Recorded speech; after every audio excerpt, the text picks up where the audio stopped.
Hello, folks. This is Jeremy, and you are watching RetroFat. This week, we are back to the Torkelsons. So our episode today is A Kiss is Still a Kiss. This aired on October 5th, 1991. It was written by Wayne Lemon and directed by Arlene Sanford. I believe this was the fourth episode produced, even though it was the third aired, based on the production codes on Wikipedia, but I don't know for sure. This episode had 14.7 million viewers on first airing. Now, full disclosure, I don't remember this one at all. I watched this show when it aired. I watched it in Disney Channel reruns. But unlike Just the 10 of Us, which is just kind of baked into my DNA at this time, the Torkelsons is more of just like a fond memory. I actually remember Almost Home a lot better. So I'm excited to watch it because this is going to be kind of a new experience for me. I did look at IMDb. No familiar names really jumped out to me. That's not to say there aren't people in this who I should absolutely share facts about, but I'm afraid I can't at this point. So we are just going to watch and react and hopefully have a good time. So here we go. Let's do it. Though ever staunch in our faith, it has been many months since the Torkelsons last crossed the threshold of the Pyramid Corners Community Church. But today marks our return into the fold. For a new shepherd, the Reverend Langley Wilson has arrived to lead the flock. And it will be the desire of all sheep to be in attendance. A desire more acutely felt by the female sheep, as this shepherd has no shepherdess. I wonder if he has chosen this romantic solitude, or if he, like me, will spend his whole life waiting for his one true love. Dorothy Jane? Sometimes I wonder about my mother. Is my father her one true love, and since he left, doesn't she deserve another chance? I wonder if she is ready yet to feel these yearnings once again. Dorothy Jane, get your butt downstairs. We're going to be late for church. Perhaps not. All right, just one quick thing I want to share. So I did not grow up in Oklahoma. I did grow up in a small town in Kentucky. For those of you who have watched for a while, you know I've talked about my faith on this show a lot. And there is the country church in small Christian communities. It's often almost seen like as a cornerstone, even if you don't go to the same church. It's like a cornerstone of that community. So I grew up Methodist, which was an outlier where I'm from. Most of our churches were Baptist or some shade of that. But I am also very aware of people, and I think this is like triggering a memory. I think I remember this now from this episode. There are people who do not go to church because the church wronged them in some way, even though they still very much identify as a Christian. They don't find another church home to go to. And I think that's what happens with Millicent, if I'm remembering correctly. But so far, this Pyramid Corners, Oklahoma, this tiny little country town, religion would play a big role, and I'm very curious to see how this plays out. People say God looks out for the working man. Sure hope he's looking out for me. These empty pockets need a helping hand. Kitchen tables full of family. But then the sun comes up and the moon is shining big and bright, and the new day promises that everything will be alright, and the new day promises that everything will be alright.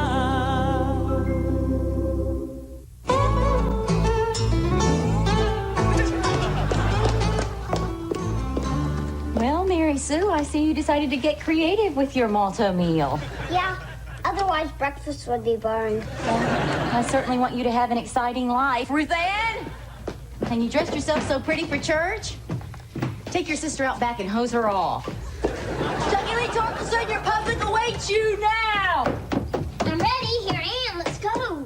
Well, Chucky Lee, while I can't help but admire your bold sense of fashion, you look like an idiot. Miss Torkelson, there's something I need to talk to you about. Morning, Brother Hodges. You're not going to church? Oh, not today, Dorothy Jane. I'm going fishing. Well, Porter Hodges, I'm surprised you won't be in attendance. Not as surprised as the fish. We got a new pastor. He's from Oklahoma City. And he didn't come here with his wife because, he doesn't have one. Oh, what are you getting at? Nothing. Miss Torkelson, we have a problem I need to talk to you about. Come on, let's go. We want to be sure Mama gets a seat down front. Now, I don't quite know how to tell you about this, but I'm clean. Oh, Ruth Ann. She's clean. somebody has been going through my things. I'm sorry, what did you say? Someone has been going through my things. Stephen Floyd! Now, I'm not accusing a boy. All I'm saying is my stuff has been gone through. Well, you have my personal guarantee it'll never happen again. I appreciate that. Thank you.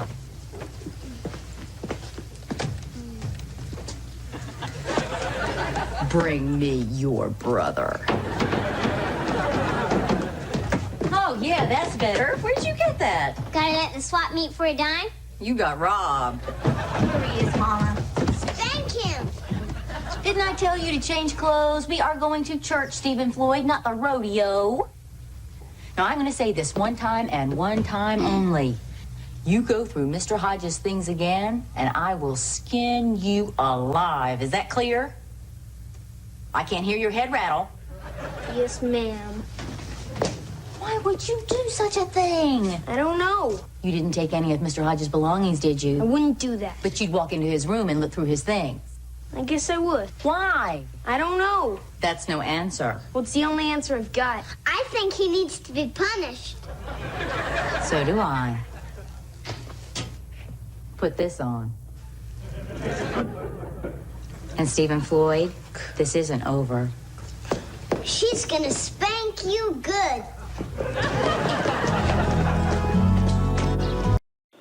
All right, so I've never liked sullen kid types like what we're getting with Stephen Floyd here, and I don't remember if it pays off and it turns out he's actually, I don't know, but I absolutely can relate to Mary Sue, because I was the youngest of the family, and as the younger sibling, there is a joy that comes from watching one of your older siblings get punished. And I just loved watching her egg on the spanking like this.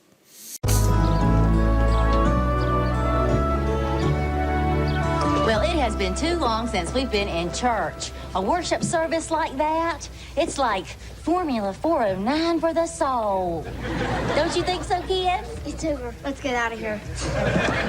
You know, what I find most uplifting is that our new preacher is gorgeous. Yeah, let's meet him. Dorothy Jane. Hello, Pastor. Dorothy Jane. Oh, he's coming over here. Oh, he's smiling at me. I'm gonna faint. Well, good morning, ladies. Morning, Pastor. Well, I couldn't help but notice your family down front. Nobody ever sits down front. We were late. Well, it's nice to see a family worshiping together. I hope your husband will join us next time. My husband and I are separated, Pastor. I was just discussing with my attractive separated daughter-in-law here how moving I found your sermon. Well, thank you very much. I liked it too. Knocked me right out. Well, I appreciate your honesty. Thanks. My mama's pretty. Would you take your little sister outside, Dorothy Jane? Yes, ma'am. My mom is pretty. Hi, Millicent Torkelson, embarrassed spinster woman about town. Hey, Ma, can we go now? Don't you see me standing here talking, Stephen Floyd? You know, you look about the right age to join us on the hayride tonight. Yeah, right. I'll be there, Pastor. Good. See you tonight.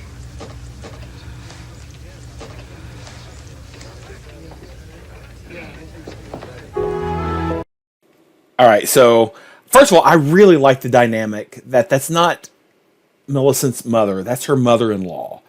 And I really, really do appreciate that she is at least a recurring character, but more to the point that Millicent is not so burnt by her separated husband that she can have a relationship with her mother-in-law. I think that is a great dynamic I love the show carries. I also absolutely love Dorothy Jane just leaning into embarrassing her mom by telling the pastor, "My mom is pretty," just like her little sister did as they walked off scene. That was fantastic. So well done. This is a good one so far. The actor, and I'm so sorry, I've completely blanked on his name. I did look him up. He is now 72, which this is 30 plus years ago, so he would have been in his late 30s, I guess, at the time. He did a lot of character acting in the 80s. So if you recognize him, he's been on a lot of things, and this is one of them.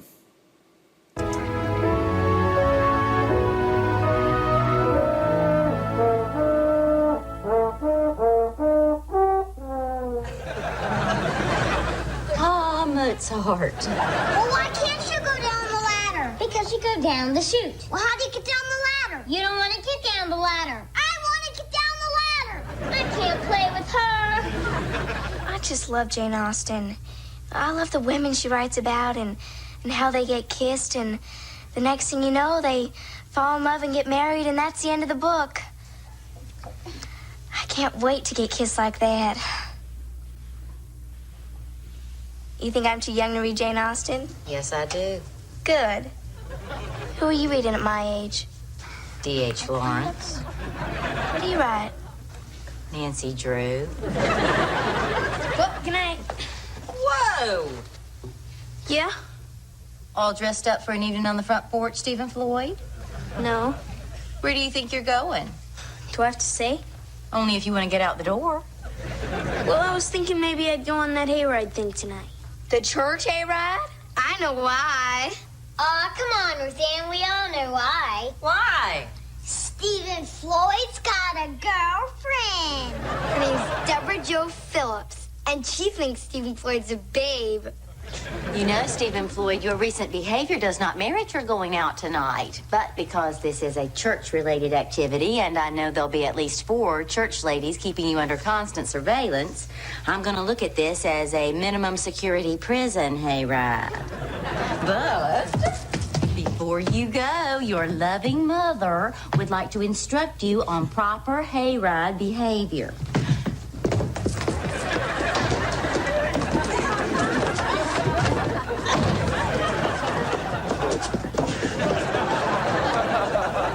Okay, what? Now, this being your first opportunity to sit side by side in a truck full of hay with a female member of the species, you are undoubtedly as nervous as a chihuahua. Happily, we are here to help. We can answer any question you may have regarding matters of the human heart. What do you know? More than you, I'm a lady. I have lived 2 years longer than you, and I am more familiar with romantic parameters. What do you mean by that? Nothing, I'm just talking. You are to be a gentleman, Steve, treating your object of affection with the utmost courtesy and respect. And if she should reach over and brush your hand with hers, by all means, brush back. And as you gaze into each other's eyes in the pale moonlight, your 2 hearts beating as one, and you reach over and touch her hand like Wayne Ellis touches my hand in 4th period history. And I know he wants to kiss me, but he just doesn't know it. Because women are more mature and know what's going on. And he doesn't even know what's going on and that he wants to kiss me. But I think it's going to happen soon. What? Just let Wayne Ellis mature at his own pace. How am I supposed to know if she wants me to kiss her? You'll just know. Unless you're an idiot like Wayne Ellis. But kiss gently. For when the lips of 2 people meet for the first time, their souls touch. You read too much, Dorothy Jane. You are obviously not speaking from personal experience. Why not? Because when the lips of 2 people touch for the first time, they generally bump teeth and don't know where to put the noses. Steve, have a nice time. Looks like your brother's turning into a young man, huh? Where do you put the noses? You have just made me very happy. Ruth Ann, the air is positively humid with romance. Play something appropriate.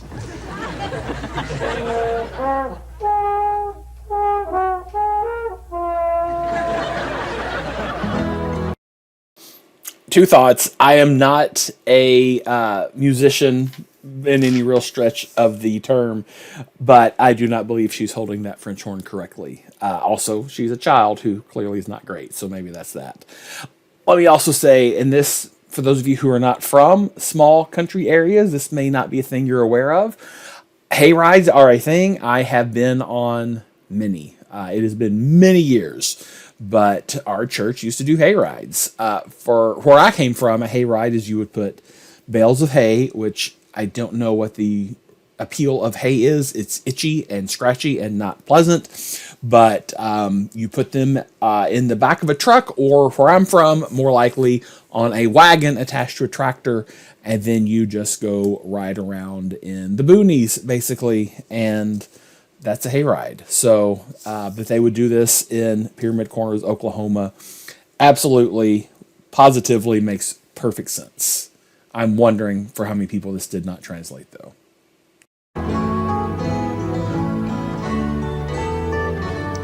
I wonder if Stephen Floyd will fall in love for the first time tonight, Mama.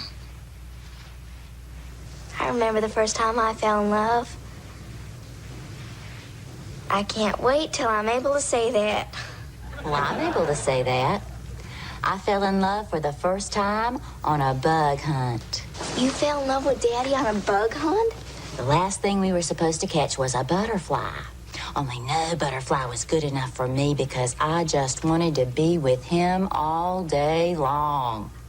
And sometime in your life, you will also meet someone who just electrifies your senses, and there's no logic to it, and you don't know why. There's just passion. And your whole relationship is based on chemical attraction, and your time together is dictated by desire and want. And these feelings completely overwhelm your rational mind. And this will happen to you only once in your life, Dorothy Jane, so whatever you do, marry the next guy. Stephen Floyd! How was your evening? What's the matter? Torkelson, Well, hello, Pastor. I'm sorry to have to tell you that your son was caught in a compromising position this evening with a young lady. Define compromising. Well, they were kissing. Kissing? Pastor Wilson, doesn't the Bible say we should greet one another with a kiss? Not a French kiss.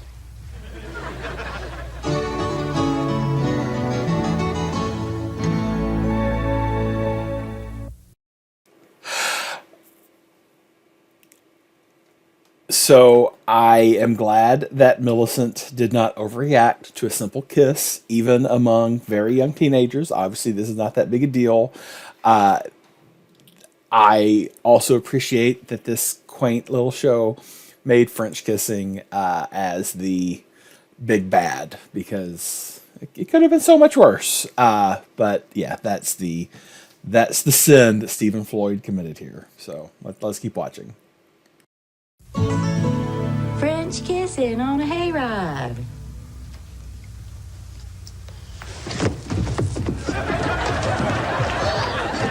Dorothy Jane? Kindly escort the Reverend into the living room where I shall join you momentarily.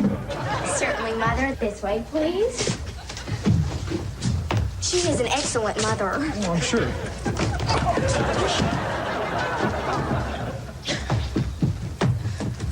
Stephen Floyd has decided to join us after all.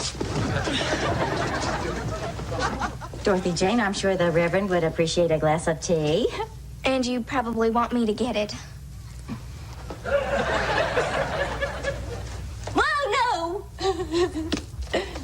That'd surely make you shout hallelujah. I believe it would. Now, when you say French kiss, I don't suppose you mean he was kissing her on both cheeks? Well, no, it was more interior. Stephen Floyd, did your tongue find itself in a different mouth this evening? Yes. And how did it know to do that? Oh, it figured it out when she put her tongue in my mouth first. Peer pressure. You got kissed tonight? Major.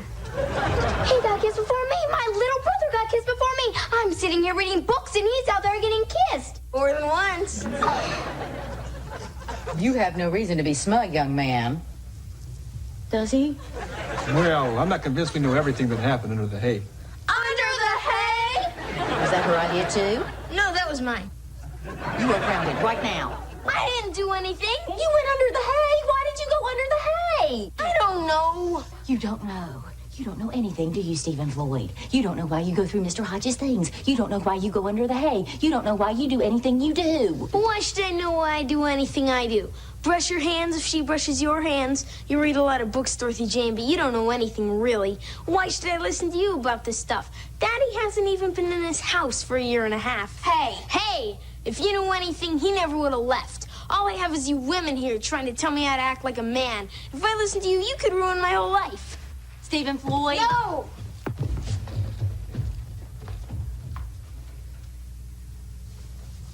Well, I guess my work is done. Yeah, well, mine never seems to end. It wasn't my intention to upset you, Mrs. Torkelson. And frankly, all the chaperones, they have overreacted to what was only slightly less than innocent hayride etiquette. Well, thank you for bringing him home. You're welcome. So, I guess I'll see you in church. Yeah, maybe. Just maybe. Well, if you and your family don't show up next week, I've lost half my congregation. We just came by today to meet you, Pastor, and now we met you, and we'll see you when we see you. Millicent, is there something you'd like to tell me? Are you asking me personally, or is your meter running? Whichever you need.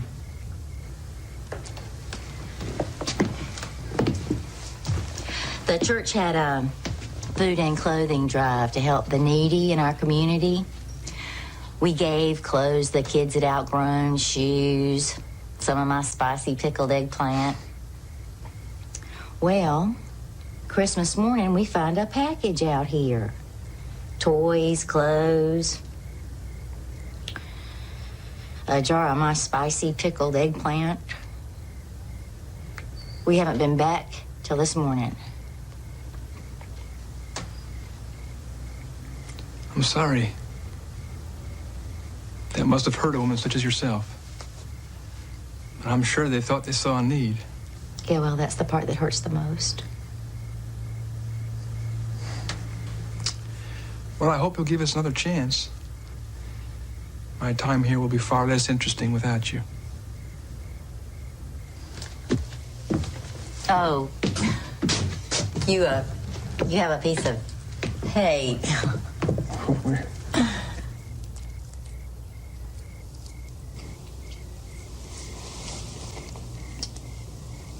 Well, Well.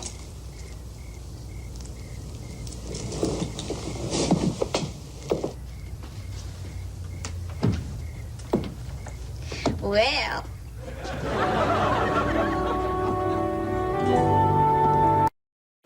All right, that was all so well done.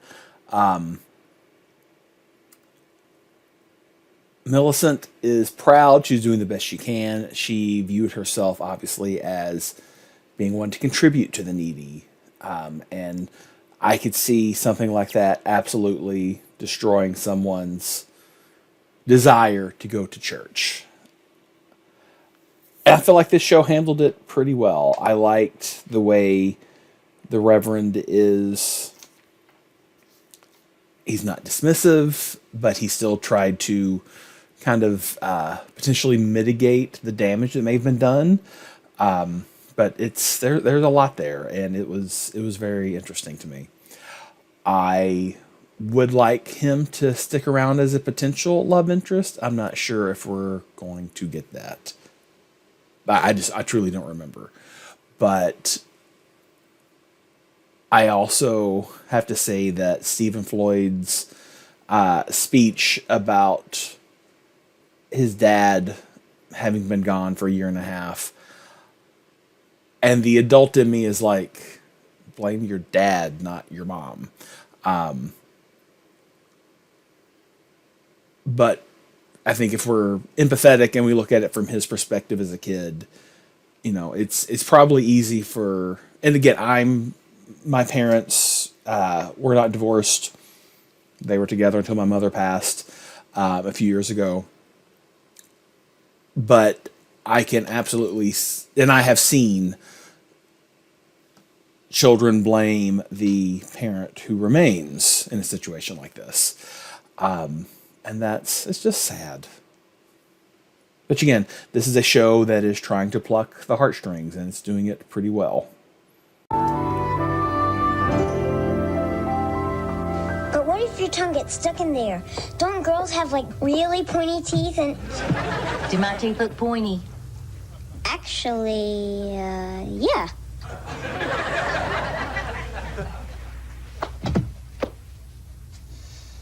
You here to punish me? I know you got nothing but women around here giving you advice about everything. And I know you'd prefer it was your daddy telling you what it is you're supposed to do on a hayride. But me is what you get. And I gave you the best advice I know how. You forgot to tell me don't get caught. Hey, Steve, I understand it's hard for you when it comes to girls and that sort of thing to take advice from me. So what you need is to find someone that you trust and that you respect who can give you advice of that nature. Like who? We got Mr. Hodges living right in this house, and you already know a lot about him since you went through his things. Which, by the way, I explained to him that he's the first man living here since your father left, so there's a natural fascination on your part, which he seemed to understand. But even so, first thing tomorrow morning, you apologize to Mr. Hodges. Yes, ma'am. Ma. Yeah, you've had enough kissing for tonight. Boo.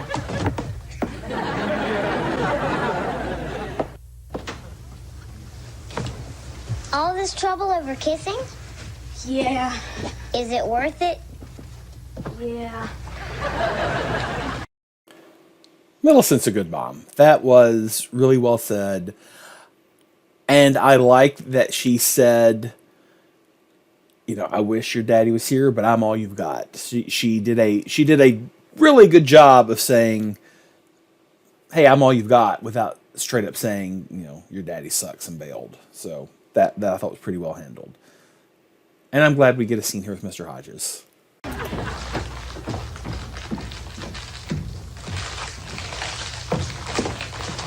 Hey, Mr. Hodges. Hey, Stephen Floyd. I'm supposed to apologize to you first thing in the morning. Oh. You know, my daddy always said if you got something to say you're sorry for, do it before you go to sleep. That way you don't have to start tomorrow with yesterday's business. I'm sorry I went through your stuff. I won't do it again. Okay. Was there anything particular you were looking for? I'm not sure. I see you use different kind of shaving cream than my dad. I'm gonna use the same kind he uses when I start to shave. Uh-huh. And how come he got so many cufflinks? I had a really good day today fishing, and I was just standing on the bank. And I couldn't help imagining how much better a day I could have next weekend if I could just get a strong boy to pull a rowboat out into the middle of the river for me. Well, if you know of one, I generally like to leave around 8 o'clock in the morning.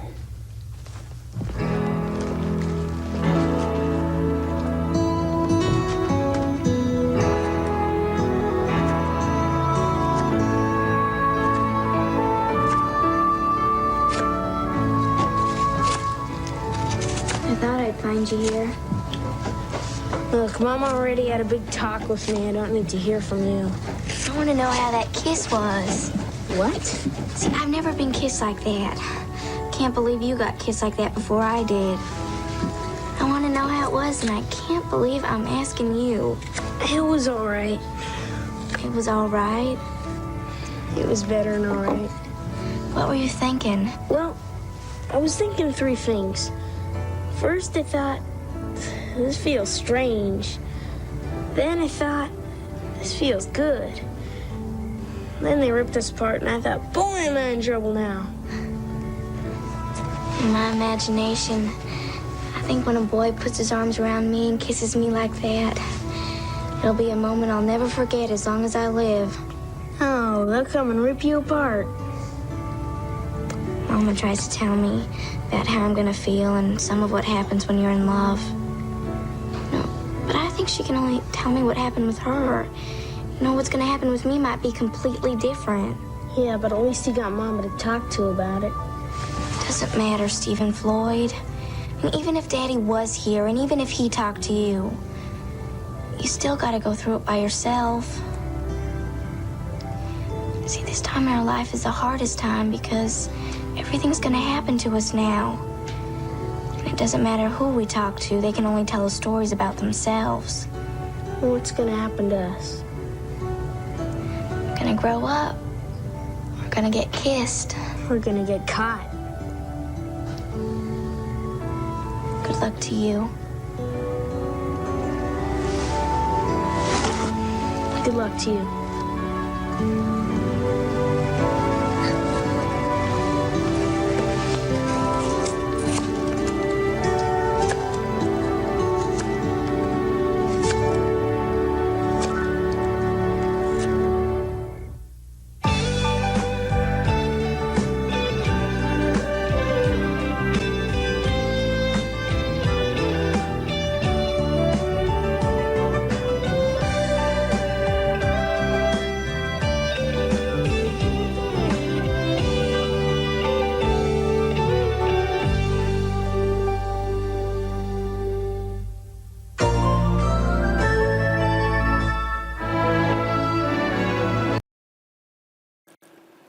All right, I think I have to say that that ending scene was a little weird. It just felt a little clunky and almost like an add-on to the rest of the episode. I think maybe expanding with Border Hodges would have been a better way to end this. But I also know that Dorothy Jane is kind of our narrator, so to speak, at some level of this show, so I guess we need to end with her. For the most part, I like this one. There were some things that felt a little off-kilter to me. Off-kilter is not the right word. There's things that felt a little wooden, but still a good episode. And I really like Border Hodges. I think he's a good addition to the show. So, all right, folks, thank you so much for watching this with me, and I will see you next week for more Just the 10 of Us.